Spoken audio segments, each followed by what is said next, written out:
Assalamualaikum warahmatullahi wabarakatuh. Perkenalkan, nama saya Muhammad David Al-Farisi. Saya dari jurusan Teknologi Hasil Pertanian kelas Palembang. Ujian akhir semester Pendidikan Kewarganegaraan. Kali ini saya akan menjelaskan materi integrasi dan diintegrasi nasional. Baiklah, yang pertama adalah definisi integrasi nasional.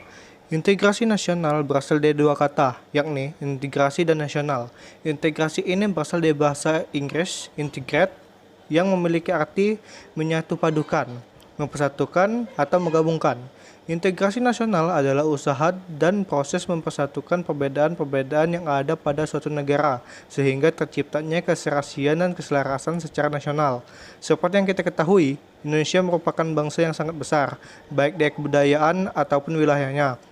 Di satu sisi, hal ini membawa dampak positif bagi bangsa karena kita bisa memanfaatkan kekayaan alam Indonesia secara bijak atau mengelola budaya-budaya yang melimpah untuk mensejahterakan rakyat. Namun selain menimbulkan sebuah keuntungan, hal ini juga akhirnya menimbulkan masalah yang baru. Kita ketahui dengan wilayah dan budaya yang melimpah itu akan menghasilkan karakter atau manusia-manusia yang berbeda pula, sehingga dapat mengancam keutuhan bangsa Indonesia.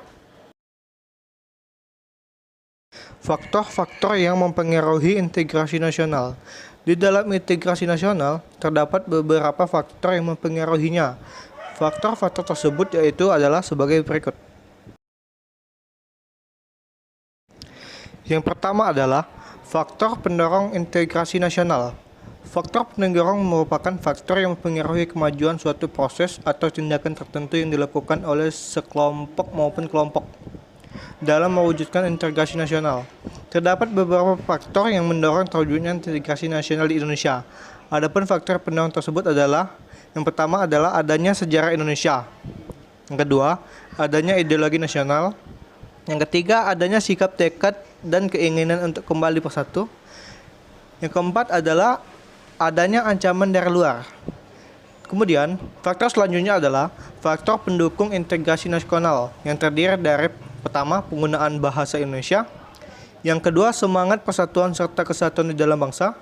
Yang ketiga, adanya kepribadian dan pandangan hidup kebangsaan yang sama, yakni Pancasila. Pancasila adalah landasan ideal bangsa yang kedudukannya sangat berpengaruh bagi jalannya kehidupan berbangsa dan bernegara. Dan yang terakhir adalah adanya jiwa dan raga semangat dalam bergotong royong. Faktor yang terakhir adalah faktor penghambat integrasi nasional. Faktor penghambat sendiri merupakan suatu penghalang untuk melakukan tindakan secara individu maupun kelompok. Beberapa faktor penghambat terwujudnya integrasi nasional diantaranya adalah, yang pertama adalah kurangnya penghargaan terhadap kemajemukan. Yang kedua, kurangnya toleransi antar sesama golongan. Yang ketiga, kurangnya kesadaran di dalam diri masing-masing rakyat Indonesia. Dan yang terakhir adalah adanya sikap tidak kepuasan terhadap ketimpangan dan ketidakmerataan pembangunan dengan diberlakunya otonomi daerah. Maka sebagian wewenang dan tanggung jawab pemerintah pusat telah dilimpahkan kepada pemerintah daerah. Dengan begitu, akan semakin nampak ketimbangan baik sosial maupun ekonomi antara daerah. Untuk menyeimbangkan kesetimbangan tersebut, diperlukan kesadaran diri dan rasa keadilan sosial yang merata di berbagai daerah Indonesia. Pentingnya integrasi nasional bagi bangsa Indonesia. Integrasi nasional penting untuk diwujudkan dalam kehidupan masyarakat Indonesia, dikarenakan Indonesia merupakan negara yang masih berkembang atau dapat dikatakan negara yang masih mencari jati diri. Selain itu, integrasi nasional sangat penting untuk diwujudkan, karena integrasi nasional merupakan satu cara yang dapat menyatukan berbagai macam perbedaan yang ada di Indonesia. Indonesia sangat dikenal dengan kecenderungan suku, budaya, dan agama. Oleh sebab itu, adanya pengaruh globalisasi yang masuk ke Indonesia membuat masyarakat Indonesia lebih memilih untuk satu yang tren, walaupun hal tersebut membuat upaya integrasi tidak terwujud. Masyarakat Indonesia belum sadar akan pengaruh globalisasi yang ternyata tidak baik bagi masyarakat Indonesia. Selain pengaruh globalisasi, masyarakat Indonesia bertindak atas wewenang sendiri maupun kelompok, sehingga konflik menjadi di mana-mana seperti pertengkaran antar suku, pembakaran tempat-tempat ibadah, dan lain sebagainya. Konflik tersebutlah yang membuat integrasi nasional susah diwujudkan. Upaya integrasi terus dilakukan agar Indonesia menjadi satu kesatuan yang mana disebut dalam semboyan Bhinneka Tunggal Ika. Ancaman terhadap integrasi nasional. Indonesia yang berada di tengah-tengah dunia dilewati garis khatulistiwa, diapit oleh dua benua yaitu Asia dan Australia, serta berada di antara dua samudera yaitu Samudra Hindia dan Pasifik. Kondisi tersebut menunjukkan bahwa wilayah Indonesia berada pada posisi silang yang sangat-sangat strategis. Perlu kalian ketahui bahwa posisi silang negara Indonesia tidak hanya meliputi aspek kewilayahan saja, melainkan meliputi pula aspek-aspek kehidupan sosial. Antara lain adalah, yang pertama adalah penduduk Indonesia berada di antara daerah berpendudukan padat di utara dan di daerah berpendudukan jarang di selatan. Yang kedua, ideologi Indonesia terletak antara komunisme di utara dan liberalisme di selatan. Yang ketiga, demokrasi Pancasila berada di antara demokrasi rakyat di utara. Yang keempat, ekonomi Indonesia berada di antara sistem ekonomis sosialis di utara dan sistem ekonomis kapitalis di selatan. Yang kelima, masyarakat Indonesia berada di antara masyarakat sosialis di utara dan masyarakat industrialis di selatan. Dan yang terakhir adalah kebudayaan Indonesia di antara kebudayaan timur di utara dan kebudayaan barat di selatan. Apa yang sebenarnya yang menjadi ancaman bagi integrasi nasional negara Indonesia?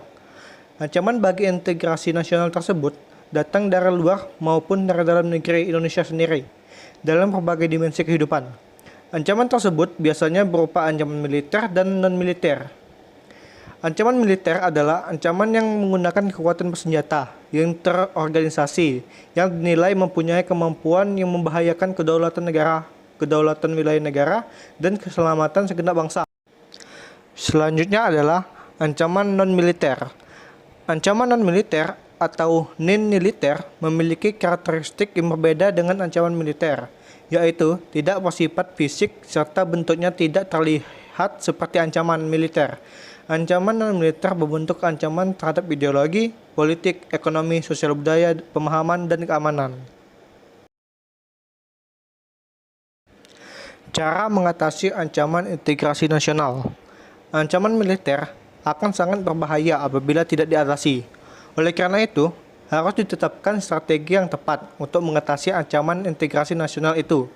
Undang-Undang Dasar Negara Republik Indonesia tahun 1945 telah mengatur strategi pertahanan dan keamanan bangsa Indonesia dalam mengatasi ancaman militer tersebut pada pasal 30 ayat 1 sampai 5. Undang-Undang Dasar Negara Republik Indonesia tahun 1945 yang menyatakan bahwa pertama, tiap-tiap warga negara berhak dan wajib ikut serta dalam usaha pertahanan dan keamanan negara.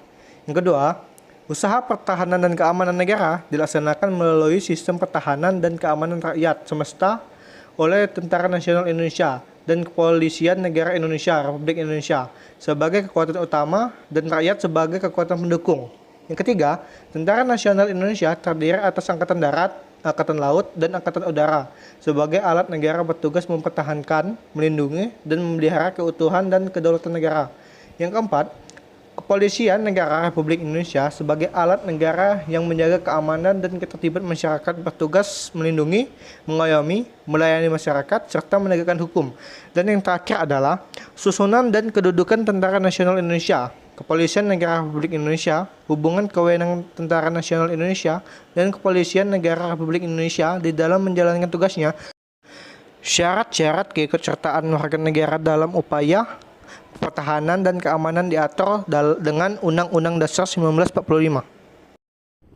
Baiklah, sekian penjelasan saya mengenai integrasi dan integrasi nasional. Assalamualaikum warahmatullahi wabarakatuh.